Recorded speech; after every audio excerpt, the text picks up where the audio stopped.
Halo guys, selamat datang lagi di M3D ID, gue Marion. Jadi gimana, kalian pengen beli laptop di tahun ini, tapi kalian itu masih bingung mau beli laptop dengan spesifikasi yang seperti apa?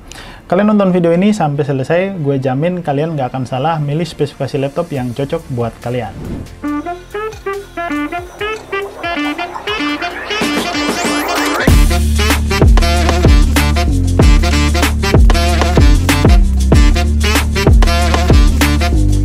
Di video kali ini gue akan memberikan tips buat kalian yang ingin membeli laptop di tahun 2023 ini. Tapi buat kalian yang belum subscribe, jangan lupa subscribe dulu channel M3D ID karena kita udah mau menuju 1000 subscriber nih. Oke, nggak usah panjang lebar, ini dia tips membeli laptop tahun 2023 ala M3D ID buat kalian. Oke, tips yang pertama adalah budget dan kebutuhan. Nah, di sini gue taruh paling pertama karena menurut gue kalau kalian beli barang ya kalian siapin dulu budgetnya. Prinsipnya sederhana, kita akan pilih laptop dengan spesifikasi terbaik dari budget yang kalian miliki. Jadi kalau misalnya kalian punya budget sekitar 5 juta, kebutuhan kalian itu untuk office dan mungkin ke depan kalian sudah mulai melakukan sedikit editing foto atau video, opsi pertamanya adalah kalian cari laptop dengan spesifikasi maksimal dari budget 5 juta tersebut. Tapi ini penting juga, jangan sampai budget yang kalian sediakan itu ternyata dapat spek tapi belum sesuai dengan kebutuhan pekerjaan kalian. Saran gue sih memang mending kalian nabung lagi untuk membeli spek di atasnya. Supaya kalian makin paham tentang spesifikasi laptop, nah kalian bisa ikuti tips berikutnya. Oke, tips yang kedua adalah mengerti dan memahami spesifikasi. Spesifikasi pertama yang harus kalian pahami adalah spesifikasi prosesor. Prinsip memilih prosesor adalah sesuaikan dengan kebutuhan pekerjaan kalian. Karena kan setiap orang itu pasti pakai laptop dengan kebutuhan pekerjaan yang berbeda-beda.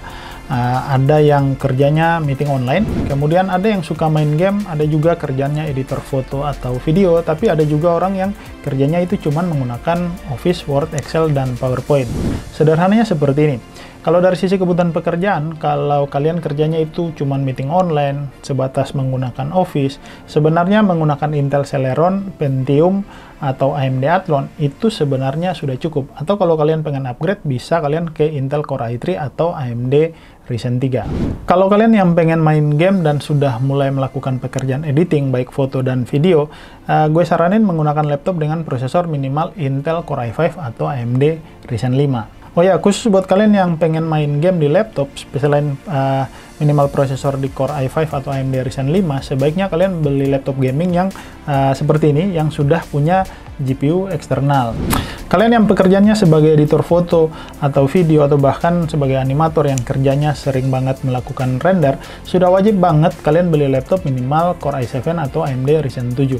Atau sekalian aja kalian beli yang Core i9 atau AMD Ryzen 9. Kemudian kalian perhatikan juga generasi prosesor. Kalian harus tahu dan mengerti generasi prosesor Intel maupun AMD. Terakhir, Intel per 20 Oktober 2022 itu udah ngeluarin prosesor generasi 13. Namun, prosesor Gen 13 pada laptop mungkin baru akan banyak digunakan pada pertengahan atau akhir tahun 2023. Jadi tahun 2023 ini, kalian kalau beli laptop ya, wajib atau minimal kalian beli laptop yang udah pakai prosesor generasi 12 atau generasi 13. Sementara AMD di 27 September 2020 tahun kemarin itu sudah mengeluarkan generasi terbaru AMD 7000 series. Jadi sama kayak Intel, kalau kalian beli laptop tahun ini ya cari minimal gen atau seri 6000-an atau 7000-an. Nah, supaya kalian nggak bingung cara lihat generasi prosesor gimana, nah sebenarnya cukup sederhana. Misalnya gini ya, ada laptop yang pakai Intel Core i7 12700H. Nah, kode 12 di depan itu artinya generasi ke-12. 700 itu untuk kode SKU dan H itu untuk mode performance. Nah, nanti gue akan tampilin semua mode. Nah, H itu khusus untuk high performance, artinya laptop dengan performa prosesor yang maksimal. Sementara AMD tahun 2023 itu sedikit berbeda. Misalnya AMD Ryzen 5 7640U. Nah, kode 7 itu sebenarnya untuk generasi ke-7. Nah, digit kedua untuk market segment, ketiga untuk arsitektur, dan keempat itu untuk pembeda performa jenis prosesor yang sama. Dan yang terakhir, kode U itu untuk mode performanya, untuk ultra low power. Nah, kode U ini sebenarnya sama kayak Intel, biasanya digunakan untuk laptop-laptop dengan konsumsi daya atau watt yang rendah. Untuk lebih jelasnya nanti akan gue tampilin baik Intel maupun AMD supaya kalian lebih ngerti baik digit di depan maupun kode huruf di belakang kode prosesor. Oke, spesifikasi kedua yang harus kalian pahami adalah spesifikasi RAM atau memori. Untuk spesifikasi RAM, nah di tahun 2021 itu kan RAM DDR5 udah keluar ya. Jadi kalau bisa sih memang beli laptop yang pakai RAM DDR5. Tapi kebanyakan laptop sekarang di 2023 itu masih banyak kok yang masih pakai DDR4, dan tidak ada masalah kalau kalian pakai laptop RAM DDR4. Tapi kalau misalnya kalian beli laptop yang budgetnya udah 15 jutaan ke atas, nah saran gue sih memang cari yang udah DDR5. Karena speed clock RAM DDR5 itu lebih kencang dibandingkan dengan DDR4. DDR4 itu max clocknya kalau nggak salah di 5000 mHz, sementara DDR5 itu sudah sampai 6000 mHz. Ya sebenarnya nggak begitu signifikan, tapi DDR5 ya sedikit lebih cepat. Next, untuk kapasitas RAM, tahun 2023 ya minimal punya laptop RAM itu minimal 8 GB ya. Biar kalian itu bisa punya space yang leluasa untuk multitasking atau mendukung kalian yang doyan membuka banyak aplikasi sekaligus. Karena RAM itu kan fungsinya sebagai memori sementara yang akan bantu kinerja prosesor. Jadi semakin besar kapasitas dan speed RAM yang kalian miliki itu akan sangat membantu performa laptop kalian. Nah, sebagai contoh di sini Legion 5i Pro gue di sini dari awal beli itu gue upgrade langsung RAM-nya ke 32 GB. Jadi pokoknya kalau mau buka aplikasi yang banyak, Photoshop, Adobe Premiere itu lancar-lancar saja. Oke, yang ketiga, kalian itu harus mengerti spesifikasi storage. Nah, kalau kita bicara spesifikasi storage atau hard disk ya, yang pertama kita bahas adalah kecepatan read dan write datanya.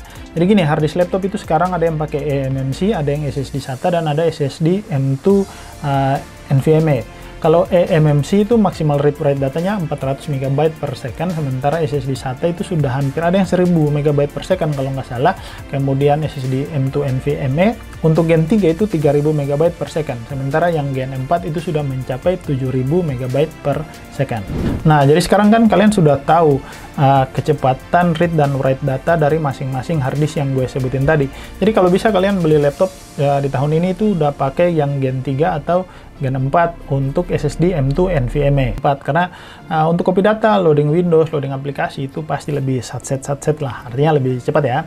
Sangat berguna buat editor atau animator, sangat bantu kalian untuk loading data ya, kalian bekerja itu pasti jauh lebih cepat. Nah, berikutnya kapasitas hard disk yang dibutuhkan ya standar menurut gue ideal sekarang di 256 GB, karena kalian kan akan install Windows, belum lagi kalian akan install banyak program, butuh space lebih juga, belum lagi ditambah dengan data dan dokumen yang kalian miliki. Jadi kalau mau lega sebenarnya di 512 atau 1 TB sekalian, tapi yang pakai SSD. Tapi harddisk pada laptop ini kan bisa di-upgrade, atau file-file penting yang ukurannya besar bisa kalian pakai harddisk eksternal atau SSD eksternal. Biar laptop kalian itu nggak kepenuhan harddisknya. Oke, yang keempat, kalian itu harus mengerti spesifikasi layar yang digunakan. Nah, kalau kita bicara spesifikasi layar, yang pertama menurut gue kita bicara dulu ukuran layar. Jadi menurut gue idealnya itu minimal punya layar 14-15 inci, karena lebih luas, lebih enak dilihat, lebih luasa untuk bekerja. Kalau yang 12 inci menurut gue sih terlalu kekecilan, karena mungkin karena gue udah terbiasa dipakai monitor di PC yang 27 inci, jadi kalau lihat laptop yang 12 inci itu kayaknya berasa kekecilan. Tapi nggak tahu ya gimana dengan kalian bisa tulis di kolom komentar idealnya seperti apa. Kemudian berikutnya mengenai layar ini kita bicara tentang resolusi. Nah, resolusi ini kan menentukan kualitas gambar yang kita lihat. Jadi ketajamannya seperti apa itu tergantung dari resolusi yang kalian dapat pada laptop kalian. Nah, resolusi laptop itu biasanya mulai dari HD, Full HD, 2K, dan 4K. Kalau di 2023 minimal pakai yang udah Full HD ya, biar ketajaman visual yang kita lihat pada layar laptop kita itu lebih enak untuk dilihat. Tapi kalau kalian beli laptop yang mahal, yang udah 15 jutaan ke atas ya, minimal cari yang resolusinya itu udah 2K.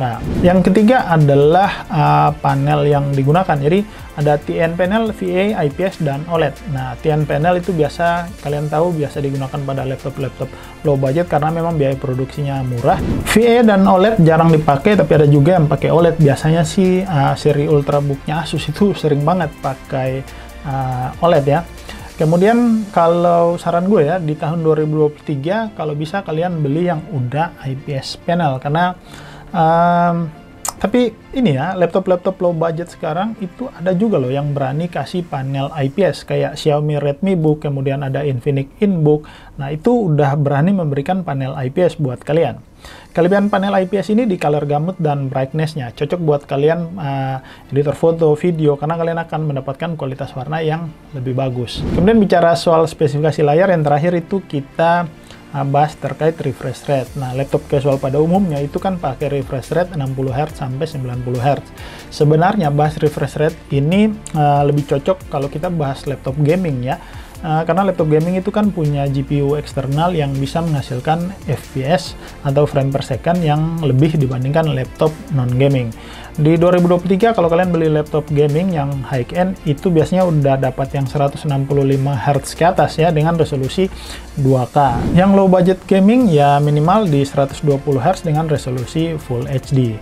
Kemudian buat non-gaming ya 60 atau 90 Hz itu sudah cukup banget. Oke, tips ketiga yang bisa gue berikan di sini adalah dapat di-upgrade. Jadi kalau kalian beli laptop ya, pastikan memori dan harddisknya itu dapat kalian upgrade, karena prosesor itu kan di laptop nggak bisa lagi kalian upgrade. Jadi pastikan ya harddisk maupun memorinya itu memiliki slot tambahan yang bisa kalian upgrade ke depannya. Karena beberapa laptop juga memiliki RAM yang spesifikasinya itu disolder atau menyatu dengan memori, jadi nggak bisa dilepas. Nah, itu bisa kalian lihat dari spesifikasi RAM yang kodenya misalnya menggunakan LP ya. Misalnya tertulis itu 8 GB solder LP DDR4. Itu artinya RAM-nya itu disolder atau menyatu dengan motherboard ya. Jadi kalau kalian beli laptop yang RAM-nya itu disolder ya, pastikan RAM-nya itu cukup untuk memenuhi kebutuhan pekerjaan kalian. Selain itu, perhatikan juga maksimal RAM yang disupport, karena kadang ada laptop yang RAM-nya itu maksimal hanya 8 GB atau 12 GB dan tidak dapat di-upgrade lebih dari itu. Jadi laptop yang kalian beli itu kalian harus pastikan ya, itu bisa ditambah kapasitas memori dan juga kapasitas harddisknya. Oke, tips keempat yang bisa gue berikan berikutnya adalah build quality laptop. Di tips kali ini gue masukin build quality sebagai salah satu pertimbangan, karena menurut gue build quality laptop itu penting. Salah satunya adalah material yang digunakan. Jadi gini, kita kan itu sering banget ya pakai laptop ini untuk keluar masuk tas atau kadang dibawa kerja ke tempat tidur. Kadang-kadang laptop kita itu ketindih di dalam tas dengan barang lain, atau misalnya pada saat kalian kerja di tempat tidur terus kalian ketiduran ya, dan nggak sengaja laptop kalian itu tertindih. Nah, ini sebenarnya yang membuat kadang laptop kita keyboardnya itu kadang gangguan, LCD-nya tiba-tiba gangguan atau bergaris. Nah, jadi laptop yang build quality-nya bagus itu pasti memiliki material yang lebih solid, atau juga laptop yang bodinya misalnya udah dari aluminium. Karena biasanya laptop dengan bodi aluminium itu akan melindungi komponen di dalam laptop ini lebih baik dibandingkan dengan laptop yang materialnya itu dari plastik ABS. Kemudian laptop bodi aluminium juga itu memiliki daya tahan panas sehingga membuat laptop kita itu tidak cepat panas. Selain itu ya biasanya laptop dengan bodi aluminium ini biasanya sih kelihatan lebih elegan dan mewah ya. Ini menurut gue sih, nggak tahu kalau menurut kalian seperti apa. Kemudian ada juga laptop yang misalnya keyboardnya itu udah water resistant, jadi aman kalau misalnya ketumpahan air nggak akan membuat keyboard kalian itu menjadi rusak. Cuman memang laptop yang build quality-nya bagus itu cenderung harganya mahal dibanding laptop dengan build quality yang misalnya bodinya dari plastik. Tapi minimal di laptop-laptop low budget 45 jutaan itu ada yang minimal materialnya itu mereka udah kasih bodi aluminium loh. Kayak Xiaomi Redmi Book dan juga apa ya? Oh ya, Infinix Inbox itu sudah bodi aluminium. Oke, tips kelima yang bisa gue berikan di sini adalah layanan garansi dan after sales. Jadi kalau kita bicara soal garansi, ini penting juga ya Bray buat kalian ya. Beli laptop dengan garansi resmi, kemudian cari yang garansinya itu minimal 1 tahun atau lebih, terutama yang memiliki layanan after sales yang bagus.